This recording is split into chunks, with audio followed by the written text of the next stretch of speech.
You guys want to go halfsies on a Savannah property? Dude, after watching like all these videos, I feel like I want to buy rental properties. But this one's probably a little bit more affordable, to be honest, compared to at least Denver when we were looking at. It was super expensive. Or Boulder. Yeah. I actually found a house already, if you guys are interested. Let's do it. Alan, you want in? South Carolina. Yeah, let's just all buy one together. Let's do it. Yeah.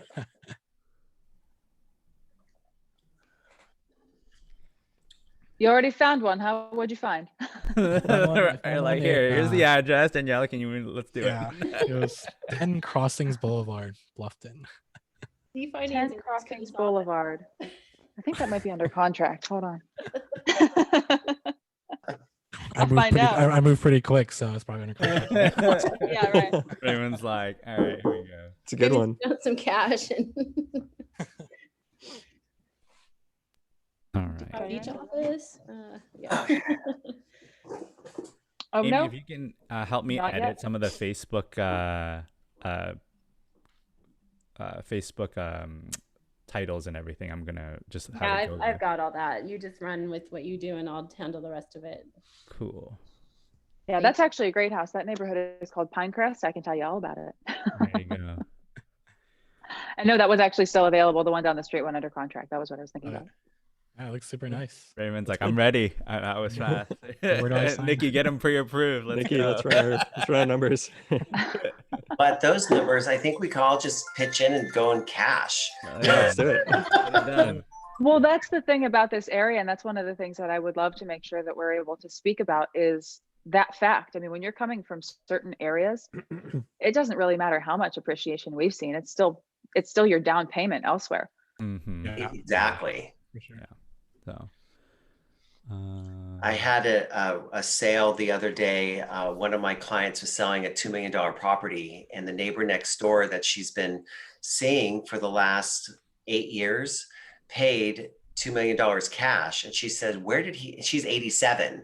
And the gentleman that bought it is a tech guy and he's 38. And she says, where did he get this money? Did he have it in his mattress? I see him walk his dog every day.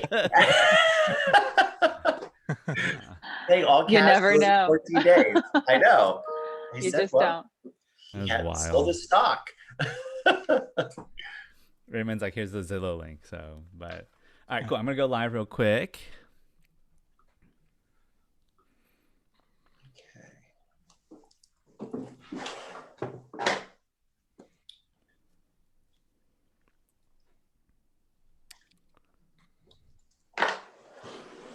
All right, getting our stream ready here. We should be live on Facebook today. Just on Facebook, we're not across all our platforms because unlike our normal Fridays where Raymond and I are talking about some market updates and a financial planning topic, which we'll get back to next week, we've got back to our real estate series, our Great Lifestyle Migration series, where we're talking about moving into different areas, thinking about buying vacation homes in different areas.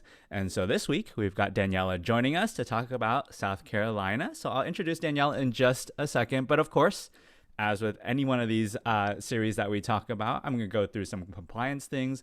But we also have Nikki, Alan, Nathan, and Raymond joining us as well today. So welcome, everyone. How's everyone doing? Great. Happy Friday. Fantastic. Thanks for joining us, and we're really looking forward to talking about this one. Again, I've personally had clients who we have on the East Coast talk about South Carolina quite often. When I looked up some data, it surprised me. Even the past couple years, they're in the top 10, top 5 now states where people are migrating into. So a lot to talk about there, and Daniella will kind of give us all the details about the areas themselves. But as a reminder, anything that we talk about on the show should be just construed as general, right? Financial education. We're not here to talk about specific financial planning advice. There's a place for that. DiversifiCapital.com. Go to the Get Started page to learn more about how you can get specific guidance around your questions. Okay. Everyone also right here will talk about their own compliance in a second when they get on the air with MLS numbers as well, right? But for us, right, we want to break down in this webinar a couple of different things, as we always do. We want to talk about, from Alan, what the Bay Area real estate has looked like in the past quarter or so, just a nice little update. We'll talk about what we're seeing maybe in the mortgage interest rates in the past quarter. It's been a little interesting there, right? And how things have shifted in the past quarter. Then, of course, mainly focusing with Daniella talking about South Carolina. I'm not an expert there. I haven't been there, right? And I think a lot of our audience, right, is going to want to learn more about it. And that's why we have Daniella here to be able to talk more about that specifically. Okay, so as we get into that, Daniella will share with us a little bit about what the lifestyle is there like, how do we bid on a home there, right? What maybe the rental market looks like. So a lot of interesting things that we're going to get into. But first, Alan, I always like to start with you because it kind of grounds our conversation in terms of how the Bay Area real estate market has been doing. What have you seen in the past quarter? It's also, Nathan had just mentioned, it's been a year. I remember actually now in April when we did that webinar talking about, is this a right time to buy? That was a year ago. And guess what? You were absolutely right. You were talking about if you haven't, if you're looking at this as an opportunity to buy, you should do it now because you're going to look back and say, gosh, I wish I would have done that, right? And that's probably what we've seen in the past year, but more specifically, what have we seen in the past quarter? So my friend Bev from college would have said, Alan, I'm going to sing the You're Right song. So, and then I have the Wish I Woulda. Yeah, talked about a year ago. Yeah. It was a crazy year with the pandemic, and no one really expected that we were going to be like what we were talking about earlier with Daniella, reevaluating what our lives and really thinking about how we were going to be living. And real estate in the Bay Area has just been crazy hot right now. And I expected to be sitting back, eating bonbons, watching Netflix. And our team, it was just busy, busy, busy. And, first quarter for even 2021, with the rates being so low, buyer demand just outpaced, sorry, my phone just went off. Buyer demand just outpaced supply in the first quarter for 2021. As quickly as the new listings came on the market, multiple offer situations just seem endless, and it's continuous. It really comes down to price, terms, and the agent-to-agent relationships that are getting buyers into their homes. And this is the interesting thing. Off-market sales were supposed to be non-existent for, I believe it started in May of last year per the National Association of Realtors. And the interesting thing is they are still going strong within companies from company to company, and making it that sellers are not doing the improvements that they would have typically done, and buyers are being able to put their signature touches, and sellers are getting top dollar in our area. The median home prices continue to soar about 8% to 28%, depending on the Bay Area county you live in. Wow. And this is the big question. Is now a good time to buy? And this was the question a year ago. Yep. And my answer was yes, it was, because of the interest rates. Yep.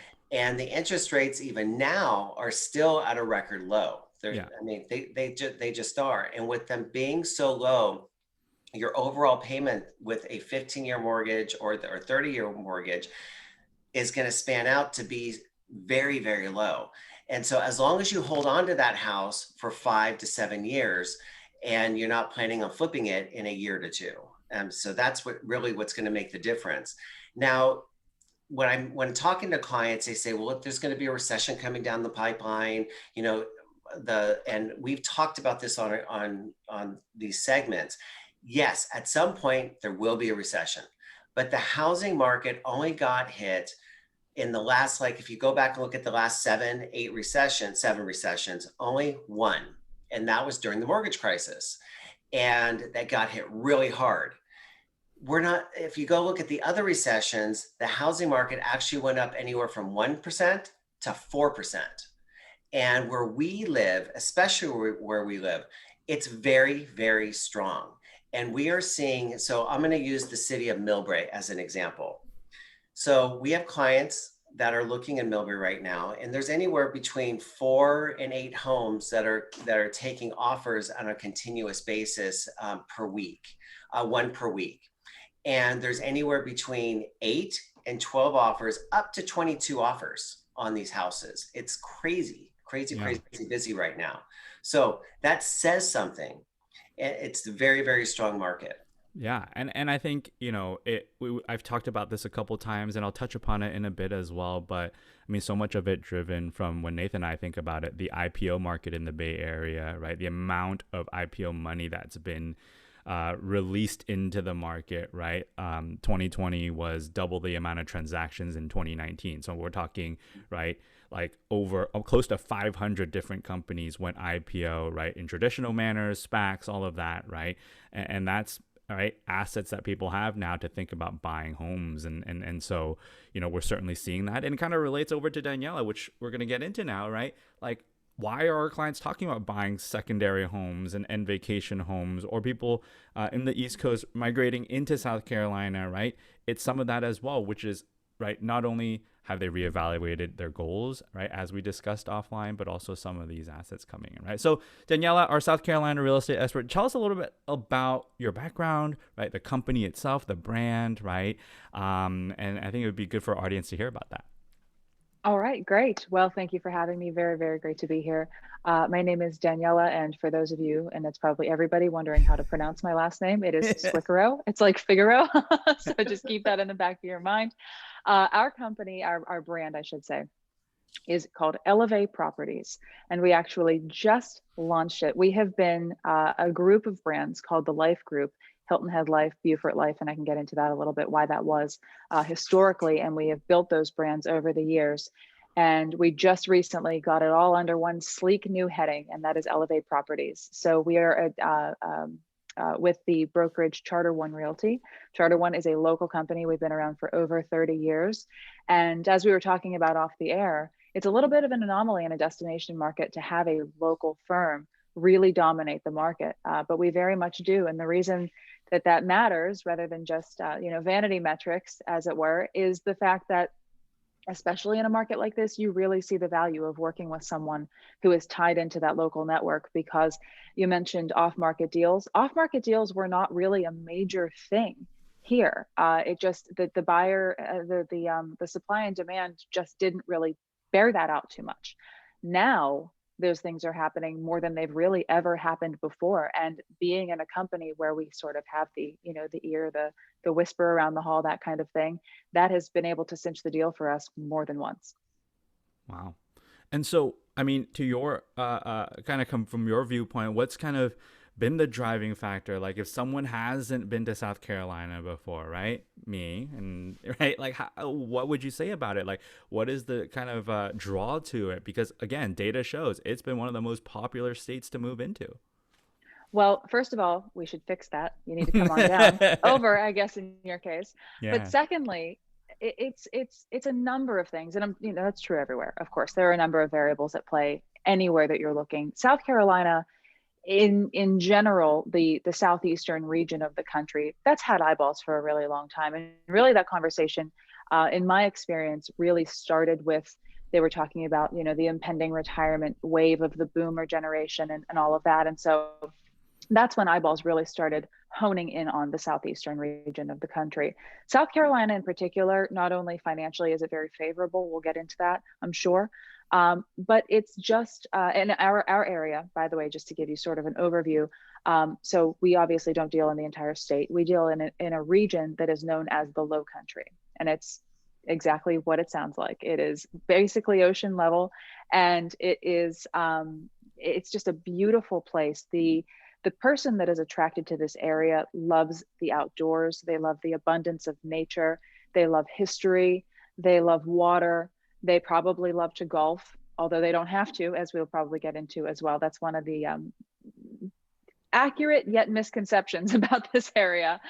They're just a very generally active person. And also, for the most part, they have an appetite to be in a place that's maybe just a little bit more relaxed, a little bit slower, a little bit more casual.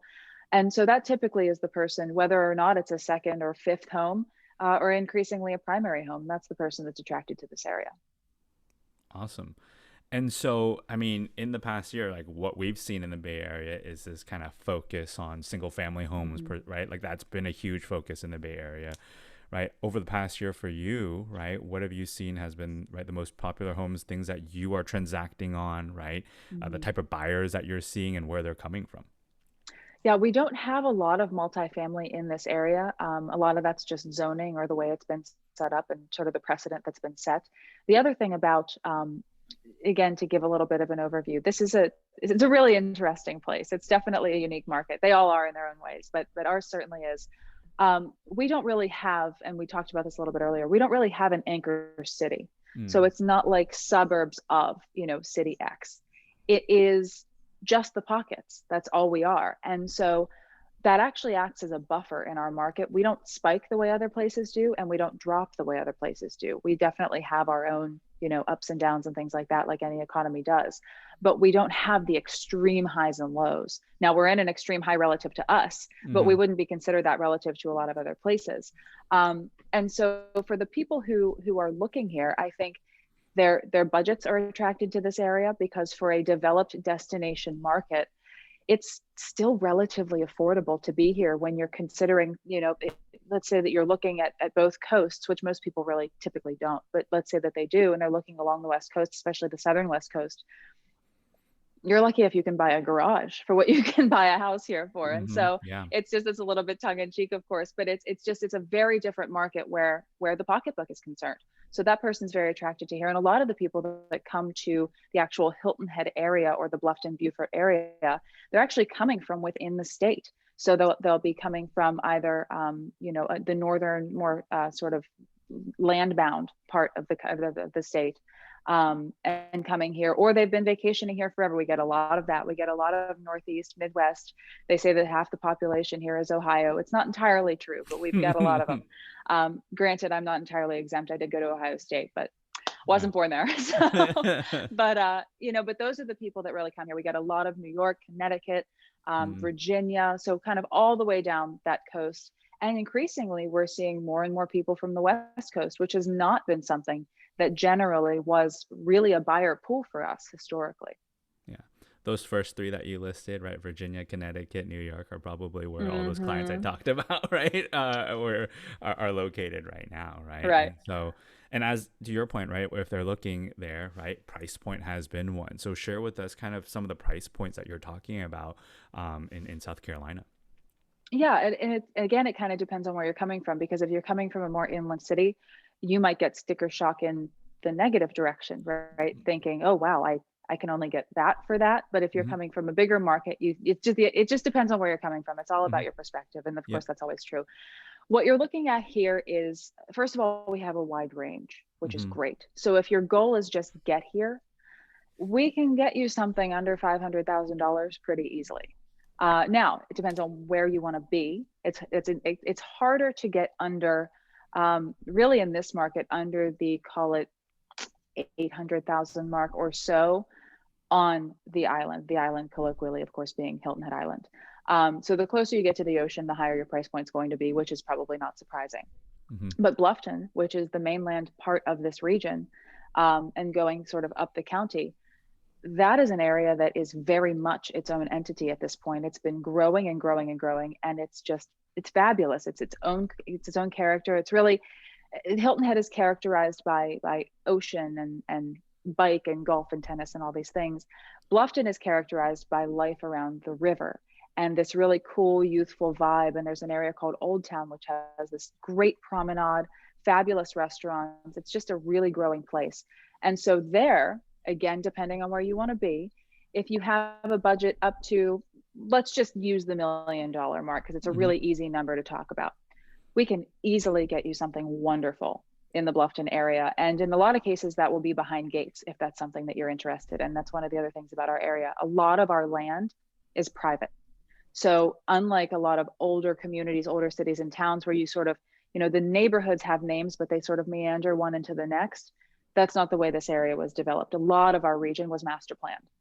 And so it's pockets of communities and they don't really connect to each other. So it's a little bit of an interesting place. And the northern part of the county, which is Beaufort and the Sea Islands, is less so that way. That's more that sort of open organic feel, but that's because Beaufort is the second oldest city in the state, just a handful of years behind Charleston. And so it's got a lot of mini Charleston vibe there. Yeah. And so, I mean, I know that a lot of our viewers, a lot of clients have asked, and as they're getting into these areas, they're wondering about, right, what is it looking like from a vacation rental perspective, right? Because so many, as we talked about, so many different areas, states, right? Just certain regions and have regulations around that are very specific, right? And like, unless you're in the area, right, you're not going to know what their regulations are going to be like. So specifically for you and in your area that you're looking at, how have they taken in, right, the city or the region of having Airbnb in the area? Because some places don't like it, right? Other places are very welcoming. So true. So in terms of, it's a great question, because this is, again, destinations, typically you think, rental, beach, all of that. And then you have to think, well, what kind of duration are we talking about? How much of this is long-term versus short-term? And we have a lot of people who will, for example, long-term rent what they buy now because they don't plan on being here for another 2 or 3 years. So that's a great way for them to, if they can break even, maybe make a little bit of money, but at the very least cover what it's costing them to hold this property and have an asset in the meantime. So we get a lot of that. And a lot of those people really didn't come here with the intention of renting whatever they ended up buying, but because the timing was so favorable and the rates, again, still are so favorable, they want to lock those in. You'd much rather look and see a 2 in front of that rate when you look at your statement instead of a 4. Now, let's be honest, they're both great, right? But that is something that's really pushing a lot of people to do that. So we have a really, really robust long-term market. And also a lot of people that come here, they're not quite ready to pull the trigger because, again, like I said, a lot of this area is behind gates and you need time. You need to work with somebody who really, really intimately knows every portion of this area. And that takes time to really feel like you know where you found your home. And so sometimes those people like to rent. So that portion of our market's very robust. The short-term portion of a market, if you want to rent to make money, that's really where you need to live. Because, and again, it's that golden opportunity of being as close to the ocean as possible. You want ocean. If you can walk, perfect. If you can bike, that's great too. You want a pool, you want however many bedrooms, it's got to be updated. Actually, if it's close to the ocean, it doesn't even have to be updated, but you see what I'm saying? There's a lot of that. Now, there are pockets, again, there's going to be, most things that you ask me today are going to be, it depends. Right. But there are pockets that will not allow you to short-term rent. There are neighborhoods here that have no short-term rental whatsoever. And there are some others where the only way that you can short-term is through the POA itself. They actually handle all of it as a requirement of their HOA. So yes, but we do have a lot of short-term rental throughout the area. Got it. No, that's, I think, fantastic to understand, right? That there's both long and short-term rental markets, right? Because again, right, if someone's looking along the coast, it might be for that second or third or vacation home, right? And exploring that, at least coming from California or the, New York, right? From a price point perspective, again, all relative, but maybe something that they're willing to make an investment into, right? And so Definitely. I want to switch gears a little bit because we've been quoting and talking about interest rates, right? So Nikki, I'm looking at you, right? We're going to bring Nikki here. And it's been an interesting time with interest rates. So I, of course, wanting to talk a little bit about interest rates in general, but also what you're seeing with someone trying to buy a rental property. Like, what are you asking for questions and understanding of their finances to get them ready to buy a second home? Yeah, great questions. Thanks, Alfred. So just as a overall interest rates, yes, they've been historical lows, as Alan said, amazing time to buy. They're up a little, but it's still an amazing time to buy. So they're still less than they were before the pandemic last year. So we've gone up about a half, 5/8, 3/4 in some areas from our lows, but we're still better than we were last year. So it still is an amazing time to buy from an interest rate perspective. They're slightly volatile right now. We've got all sorts of things. Bless you, Alan. Thank you. Oh, I didn't hit mute. Sorry. You pressed the wrong one. It's okay. We didn't watch you sneeze. We heard it. Anyway, so yeah, we've got a few things going on with inflationary pressures, which I'm sure you saw today. That was surprising news there on the PPI. So anyway, the summary is it's still a great time to buy.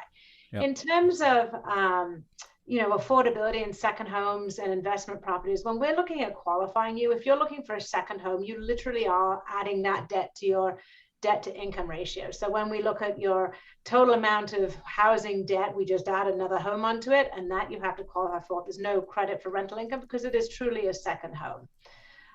If we're looking at it as an investment property, in most cases right now, we still have to have you qualify because if it is your first rental and you don't have history of being a landlord, then we can't give you credit for rental income. Oh, that's okay. A very general rule. That's kind of your high level conventional Fannie Freddie kind of lending. We do have more portfolio lending that does allow us to say, hey, they're not going to live in this. They are going to rent it out. It will rent for X a month.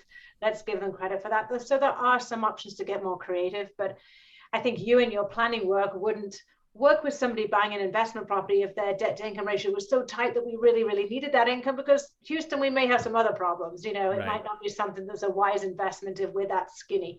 Oftentimes what we use in income from a qualifying perspective can actually not be reflective of what their real cash flow income is, because we have funky rules in the lending world. So sometimes it makes sense to push, and sometimes those creative programs make sense, but I would look, back to you to say, is this a place where we would want to push to get them to qualify for investment? Yeah. And so is there a rough idea of like someone thinking about, and of course, when they're looking at websites for rates, they're always seeing the primary purchase rate because it's the lowest one. So like, give us an idea, like when someone's thinking about a rental home mortgage versus a primary home mortgage, what can they expect in terms of a rate delta or rate difference? About 0.5% is a good sort of average. It depends. It depends on credit score, down payment, you name it, all of the fun things. But I would say about 0.5%. Some days it's 3/8. Second homes can be almost the same. They can be in some cases identical to a primary residence. Sometimes we have a slight premium. But even on an investment property purchase, conforming, which is any loan under 540,000, you're looking at, probably in the mid threes. Okay. Amazing low. Now you did mention something there that maybe you can help clarify for our audience. You mentioned second home and investment property, right? Investment property may be something they're renting out. Second home may be something they're planning to be traveling to. Is there something where if you classify it as a second home, right? Like, how do you guys see it, right? Is it like, yes, you're going to be in there for, right, as your really second home and not renting it out? Like that's the qualification there for them to get that rate? Yeah, it's a great question. You cannot live in Redwood City and have a second home in San Carlos. That doesn't work. It has to be somewhere that makes sense. So, but I needed to get away. What are you talking about? Just up the road. I want that rate. Yeah. So it just has to be a classic second home place. So if it's anywhere else in the country other than locally to you, we probably wouldn't look too detailed into it, because you could have a second home in Austin. Well, just because you're in the middle of a town, you could still, but Santa Cruz, San Francisco, all of those places, that qualifies. It's even though it's close to us in the Bay Area. So it just has to make sense. We often will find people trying to say it's a second home, and we look at it and we're like, this is a rental. Got to call a spade. Occupancy, I hate to say the word fraud, but occupancy fraud is one of the largest things that we look at in our industry. It has caused us, that meltdown, that financial crisis you talked about a little while ago. A lot of it came from that. So we really are sticklers about making sure that people are, truly having the right occupancy. So a second home just looks like a primary to us. There's no, it's a separate addition to a deed in an investment property loan. One thing, Alfred, I don't know if you have ever talked about any webinars, is the cap rate and calculating that cap rate on investment property. I don't know if you guys, it might be worthwhile going into at some point of just what is a good investment? What will it rent out for? What's the equivalent return? That's perfect. We have talked about that, and it's a great way to think about investment properties. Nathan, maybe share with us a little bit like what you think about cap rates. Like, what's the definition of a cap rate first off, and how does that differ from cash flow? And then maybe Daniella can share with us like, how your viewpoint is, right, from a realtor's perspective, and then just kind of compare the two. So I think from a framework perspective for real estate investors, you can think of it like a dividend rate from a stock, right? It's the expectation for income versus your property value. The one thing that catches a lot of people off guard is they try to price in their mortgage into the cap rate. You don't do that because we need to have a standardized calculation. So it's mostly property tax, insurance, maintenance, potentially property management, things that every homeowner would have regardless of how they finance the property or not. Yeah. Normal cap rate expectations usually hover around 4 to 6%. But you have to remember that cap rate and the income component of a rental is only one component of the total return. There's also the appreciation side of things. And so it might sound a little bit counterintuitive, but the higher the cap rate, the lower the return expectation is, therefore the riskier the property is, right? Here in California, the example I always give is, would you rather own a 8% cap rate property in Fresno or a 2% cap rate property in San Francisco? Again, it's the appreciation side of things. So Fresno is probably not going to appreciate very well, but San Francisco would. So you're okay to sacrifice some of that cap rate, knowing it's going to be made up in the appreciation side of things. But general terms, we usually look around 4 to 6%, and then we can sway that or, change our opinion depending on the market itself and expectation for appreciation, of course. And it's a good way, right, to think of it as like an apples to apples, maybe first comparison of different areas as one factor, right? And so I don't know, Daniella, if you have some of these numbers, but what are you seeing in your area in terms of cap rates or rough numbers in cap rates? So historically, our investor clients were looking to start at about 6% if possible, which is definitely still doable in our market. And our market overall will appreciate roughly in the same way. So we're really not comparing, Bluffton to Hilton Head to Beaufort, that kind of thing, because the entire Low Country region has this sort of main trajectory of up, which is all good, right?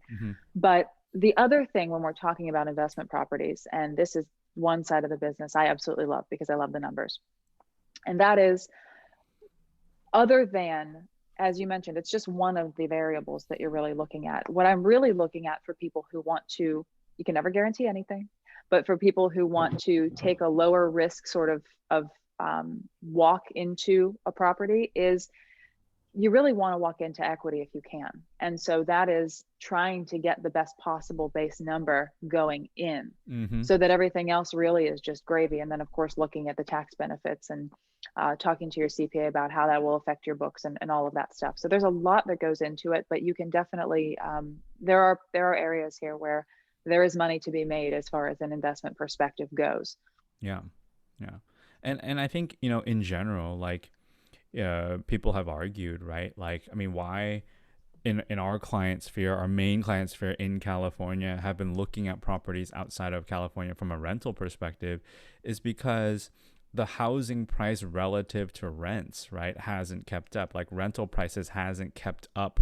I said rent prices, not the actual rental property price, but the rent prices haven't kept up on a monthly basis versus the increase in the property values. And I think you have this factor where a lot of people in the Bay Area like are buying to live, right? And it's driven up, I think, a lot of those prices. Whereas, right, from a rent perspective, it hasn't kept up. And that's why you're having, I mean, if you tell me there's a cap rate of 6%, we haven't seen that in California, or we haven't seen it in the peninsula, right, Bay Area, for a long, long time, right? And people ask me, like, okay, we have a condo in San Francisco and it's getting a 3%, sub 3% cap. Like, that's more of the numbers that we're seeing, right? And so it's just interesting to see that comparison. But I think, Nikki, that's a great point, right? I think most people will think from a cash flow perspective from a rental property, and that's another factor. But sometimes if you're trying to make a comparison, it can be hard because cash flow is dependent on how much money you put down, right? So like the 5 of us could go in and buy the same exact property in the same complex, yet we could all have different cash flows if we put down different amounts, right? And I think that becomes a hard number to use as a comparison if we can have 5 different results, right, from the same math. Okay. And so cap rate is something, and I think there are a lot of online calculators to help with that, but it's something that you should very much understand when you're going into buying an investment property. Okay. One thing I also wanted to touch upon, just because, Nikki, you brought it up and I wanted to get Nathan's feedback about it. You talked about inflation a little bit, right? You talked about the expectation of inflation, which leads into, right, just the general market standpoint. And if you think about it, right, real estate is an asset, right? Real estate is an asset that If you have stocks, right? If you have different allocations, it's part of that allocation. So if you're investing in real estate, investing in South Carolina, buying a second property, it tends to be coming from another asset. So how is the market doing? How has your expectations maybe, right, since the beginning of the year changed at all, if at all, right? Especially some new information about inflation and the surprise there.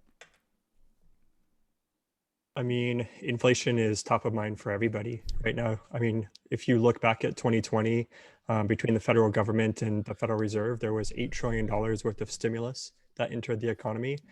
Our GDP is 21 trillion as a country. So we're looking at 40% money print. I mean, that's crazy, on top of the 1.9 trillion that we just passed under the Biden administration. So you don't print $10 trillion and not have some repercussions for it. So definitely inflation's top of mind for a lot of people, which is why bond auction participation is so low, which is then what's causing the rise in the 10-year treasury rate. And so that's what's inevitably causing the little bit of tick up in mortgage rates that we were talking about just a little bit ago. But what's really frustrating is it's hard to believe which side, to follow with respect to inflation. On one side, you have the bond participants not buying bonds because of the inflationary fears and thinking the Fed will be forced to raise rates to cool down our economy, to cool down inflation. But on the flip side, you've got Jay Powell and the Federal Reserve saying inflation's temporary. Yes, we printed all this money. People are stuck in their homes. They saved that money, but they're going to spend it. Once that money is spent, we go back to normal. That's what the Fed's thought process. And so they're saying it's transitory and they're not going to plan on raising rates until 2024. And so this whole easy money train, this low rate environment we've been in for the last decade continues if Jay Powell and the Fed are right.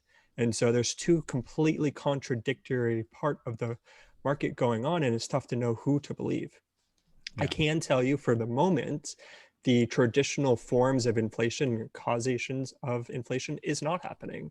I mean, traditionally how inflation is formed is full employment, employers having to compete for employees, which then causes wage increases. And then those wage increases cause inflation. We're still at 6% unemployment. So we're not at full employment for sure. But obviously, you can't get away with just printing $10 trillion. And yes, some of it will come from increases in taxes, but it's a lot of money to print to have zero inflation. So I think we all expect it, but it's for how long do we expect that to be an issue? Yeah. And how does that, you feel, right, affecting like asset prices, right, market prices, especially in the growth market, which did 44%, right, in 2020 from a NASDAQ perspective? How are you seeing that right now? I mean, I think as a firm, we always tend to believe more of the growth oriented type of investing. I mean, we're in Silicon Valley, right?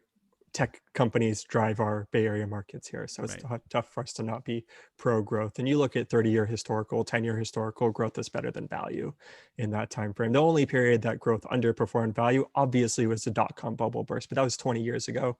We have very different technology companies now from a balance sheet perspective. So we're still slightly leaning towards growth, but a lot more neutral than where we were in 2020. I think outside of inflation, you just have this reversion to the mean going on. I mean, Dow Jones was up 7% last year. That's the biggest difference between NASDAQ and Dow Jones we've ever experienced. And so I think it's only natural for us to revert back to Dow Jones picking up a little bit. But what you're seeing is the 10-year treasury in the last 2 weeks has calmed down. It picked up a little bit today because of that PPI number, but it's still less than 1.8%, which is where it topped out 2 weeks ago. And with that about 15 basis point drop, growth has come back. So there was a 10% performance for value in Q1 to 1% in growth. Now value's at 12 and growth is at 7. So growth is catching up again. Yeah. And that's, again, from an allocation perspective, just drive it down the middle of the fairway and don't pick a choice between value and growth in this market. Speaking of driving it down the fairway, that's a challenge for me. I haven't been out golfing in a little while, right? So, but But when you talked about Silicon Valley, when you talked about that, there was an article out about like comparing different like metro cities, different areas, and how they're going to respond coming out of the pandemic in terms of the economies. And I think there's maybe certainly some bias that things are going to open up and do well here. Daniella, what are you seeing on your end in terms of the economy side of things, right? Like, did things get hit pretty hard during COVID? Are things going to that's one, but and what are you seeing in terms of reopening and things picking back up? Yeah, so in this area, and I'm actually really primed for this question because I do the business report on the news here. So I talk about this all the time. Yeah. So this has been something that I have really enjoyed watching, to tell you the truth, because as much as negativity has happened in the world, and of course for all of us locally, and then nationally, internationally, our food and beverage arm of our economy is a major factor here. We are a huge tourism economy. We have a lot of medical, which is a big part of our backbone as well, but food and beverage tourism, that's huge for us. Heads in beds, as they call it, that kind of thing. And as we know, there was a period of time there for a couple of months where that all locked up. The difference is, for us, it was only a couple of months. Mm-hmm. And there are places where you're still not seeing much of that activity. And, I've got friends that have come here in the last, call it 6 to 8 months. And it takes them 3 days to take their mask off because they're not used to it from where they are. And we know that a lot of places were hit much harder than we were. But, there was a lot of bad press about South Carolina and how things were handled. And, mm-hmm. Numbers were crazy and all of that. But I'm going to tell you the truth. Anecdotally, from my little bubble that is the Low Country, people are wearing masks, they're distancing, they're doing all the things that they're supposed to do. But other than that, life in large part is, and I'm going to get in trouble for saying this, but life in large part is actually pretty darn normal. And people are out and they're being cautious, but they're out and they're at restaurants and they're at the movie theater. They're distanced, but they're there. Yeah. And life has continued. And I've really never been happier that this is the bubble that it is, because, while we were hit, and there are still businesses that are struggling, and sadly many did have to close, and hopefully a lot of them can come back. So it's not to say that nothing happened here, but our economy, it's a resilient one, as they are. And we are very glad to see the reopening and the growth that we've been able to enjoy in the last, really. So let's think, we reopened in the middle of summer last year, 2020.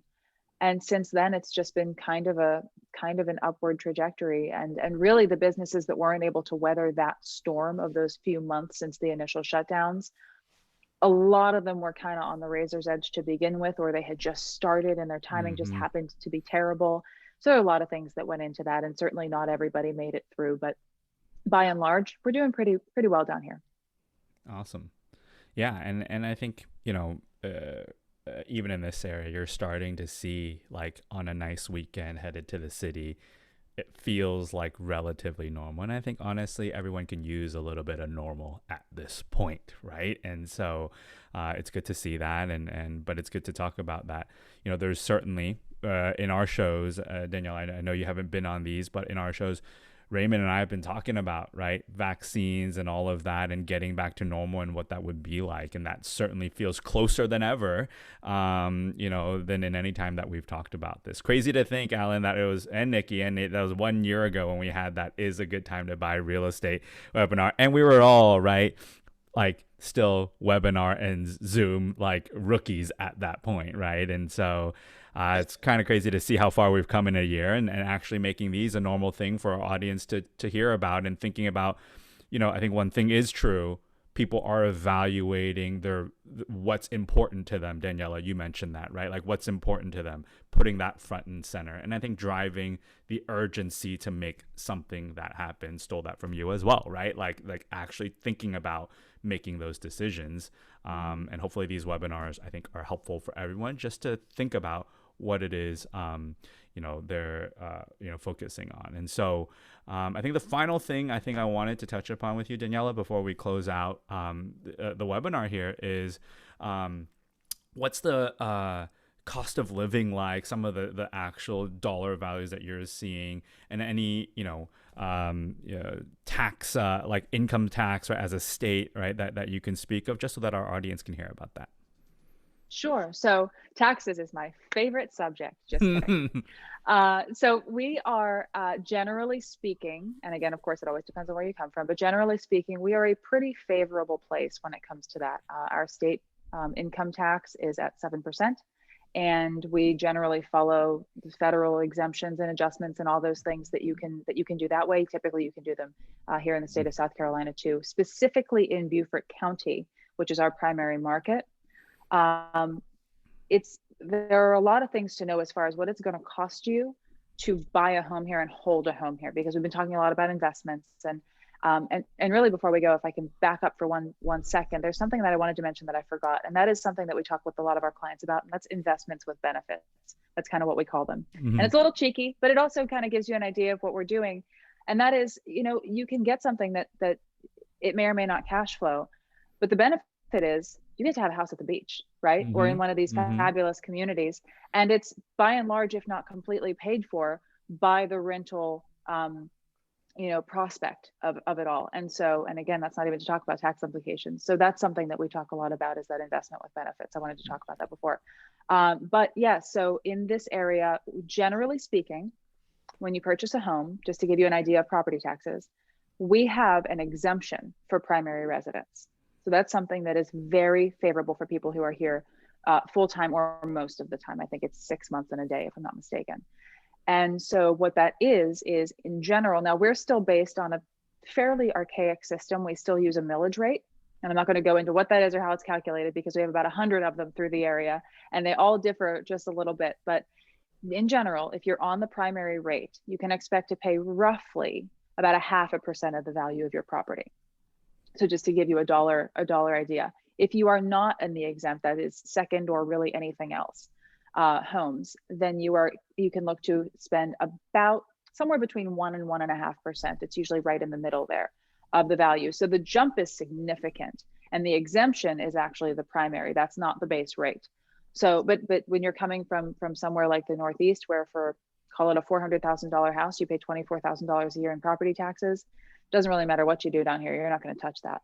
You are not going to be anywhere near that. So that is very favorable. We also have a lot of exemptions and things. We have a homestead exemption. So there's a lot of numbers, and of course I can connect you if anybody ends up in this area.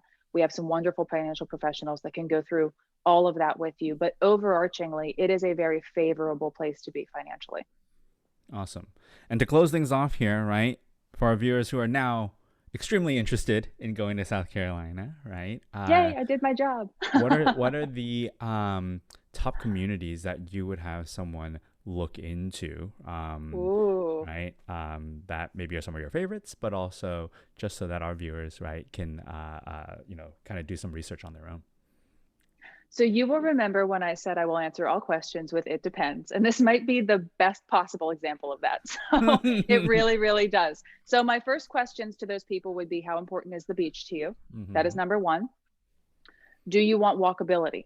That is number two. And what is your budget? We're talking about beds and baths, that kind of thing.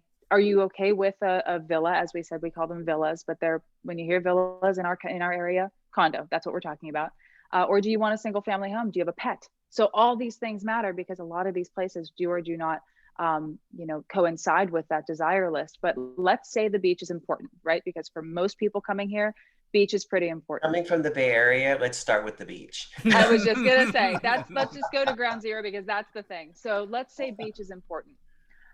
I will show you, we'd parse that out depending on whether or not you want to be where the tourists are, where those short-term renters are. Because for some people like me, I love that energy. I love when the season is here and there are people. I live in an area called Palmetto Dunes, which is a resort community. I'm 4th row from the ocean, and I have a dock on the lagoon in the back. I love the water. We love to have our friends over. It's a very active place. A lot of people coming here, they want the serenity. The only thing they want to hear is the birds and the rustling of the trees in the wind. That's a very different person, but you can still be very close to the beach. So if you want to be private, I would show you Port Royal, which is a fabulous community. It is the only actually private oceanfront community on the island. I would show you my neighborhood, Palmetto Dunes, which is, it has an extremely large stretch of beach. It's a very thin community. And so most of it is, I can't say most of it, it has the most beachfront relative to its actual area. And I would also show you, of course, the sort of pièce de résistance, the original thing that made Hilton Head what it is, sea pines. And if any of you know that red and white lighthouse, that is Harbor Town, that is right down here. And that is kind of the icon that is Hilton Head for those who know it. And that is a fabulous, fabulous community. There is so much to do, so much beach. It's the biggest, geographically speaking, it's the biggest community on the island. And Hilton Head Plantation, which is sort of its bookend on the other end. They came online about the same time, Hilton Head Plantation, a little bit after that, but Hilton Head Plantation has no rentals. So that would be for someone who wants something a little bit more residential, a little bit quieter. There are so many. You just have to come here. I'll show you around and then you can tell me what you want to see. Sounds good. I'm going to take you up on that offer at some point. Right? You have a guest room, actually. You have a guest room, right? I do. I've got 2, Alan. What kind of population is your area? Are we talking 1 million people, 100,000 people? Just curious. Hilton Head is a little bit over 30,000. I think we're right around 33-ish now. Bluffton, as I said, is growing. I'm not sure if we've broken 60,000 there. And then the Beaufort area is right around the 40-ish mark, 40,000 people or so. Now on Hilton Head, that population swells to over 3 million during the course of the season. Wow. And then of course it goes back down. So, but that's kind of roughly the area. So overarchingly, the entire area, you can think it's a little over 100,000, maybe 120,000 people, give or take. Great. Yep. Well, Daniella, thank you so much for joining us. It's amazing to have these conversations, and I love hearing about different areas. We were joking around right before this in our pre-webinar that now we're all looking at the same time now, right, in any one of these webinars that we're having. So again, I look forward to working with you as well. And if our audience have any questions for Daniella, right, you can post them onto Facebook, right? You can let us know, and our team will reach out, right, if there's anything that we can help with. Other than that, we're back on the air next week. We took a week off, Raymond and I, for a day off last Friday, but we're going to be back on again next Friday at 3 p.m. on our normal D Financial Friday show, talking a little bit about working from home. What should you expect on your taxes this year? Is there really anything you can do or not do? So thinking about I guess you could say myths that people have been talking about writing off. Okay, so we'll get back to you on that. Otherwise, Nikki, Alan, Nate, thank you for being on the show again. It's great always have you guys to do these real estate series. Thanks. Have a great weekend. Thank you. Have a good one. Thank you so much. Thanks for having me. Great to see Thank everyone. you. Bye, Good to see Daniella. you all.